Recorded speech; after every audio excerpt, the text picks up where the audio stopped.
sa inyo mga par, no? So, panibagong araw, panibagong video na naman. At may challenge nga pala ako kay Mama Senator. Tara ma, dali. Ipapagawa ko sa'yo, dali. Tara dito, ayan. Ikaw ba naniniwala ka sa hypnotize? Oo. Naniniwala ka? Sure ka ah. Sabi mo, naniniwala ka ah. Naniniwala Sige, pikit ka muna. Dito, umayos ka. Ngayon, dilat ka muna. Naniniwala ka ba na yung kamay ko biglang bababa? Hindi. Wala akong gagawin pero bigla lang siyang bababa. Pikit ka. Ngayon, ito ang gagawin natin. Siyempre, kamay mo ang ani natin. Yan. Yung kamay mo, siyempre, mararamdaman mo yan kung bababa yan. Ganyan mo lang siya. Tapos pipikit ka. Tapos ngayon, magulat ka, bigla siyang bababa, wala akong gagawin. Okay, so ready ka na? Pikit ako. Okay, pikit ka na. Okay. 1, 2, 3.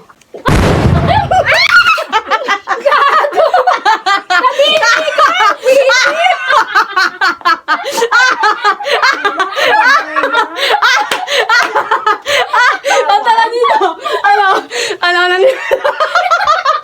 Kadiri! Ayaw pa! Okay, so for today's video mga parno, at may challenge nga pala ako sa lola ko, syempre. So matatanungin kita, ikaw ba naniniwala ka ba sa hypnotize? Hindi. Totoo. Siyempre, hypnotize, hindi mo malalaman kung ano yung nasa isip ko, pero alam ko kung ano yung nasa isip mo. So ngayon, eto, isang tanong, naniniwala ka ba na yung kamay mo kusang bababa yan, na wala kang ginagawa? Hindi mo siya binababa. Hindi. Sige, so ready ka na. Pipikit ka lang, pero kusa siyang bababa. Okay. So, ayan na mga para. Pipikit ka lang. Okay, ready ka na ba? Ready ka na? Okay, game. Pipikit ka, tapos kusa siyang bababa. Okay, 1. Pikit na.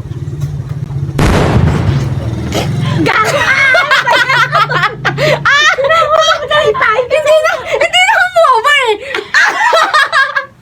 Tinauna nito. Tingin niya ako, tignan mo sa camera. Ano yan?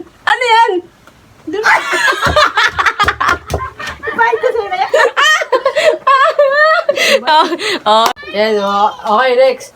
Ikaw, naniniwala ka ba sa hypnotize? May challenge ako sa'yo. Seryoso ka pa, ha? Ngayon, yung gagawin ko sa'yo, yung kamay mo, bigla siyang bababa. Ready ka na ba? Parang nakakawa. Ngayon, ready ka na. Pipikit ka lang. Tapos itataas mo lang yung kamay mo. Tapos ngayon, magulat ka yung kamay mo, biglang bababa. Okay, ready ka na? Okay, sige, pikit ka lang, ha? Tapos yan, yung kamay mo. So, pag bilang ko ng 1, 2, 3, 4, 5, bigla siyang bababa. Okay, sige. 1, 2, 3, 4, 5. Yeah! Bakit?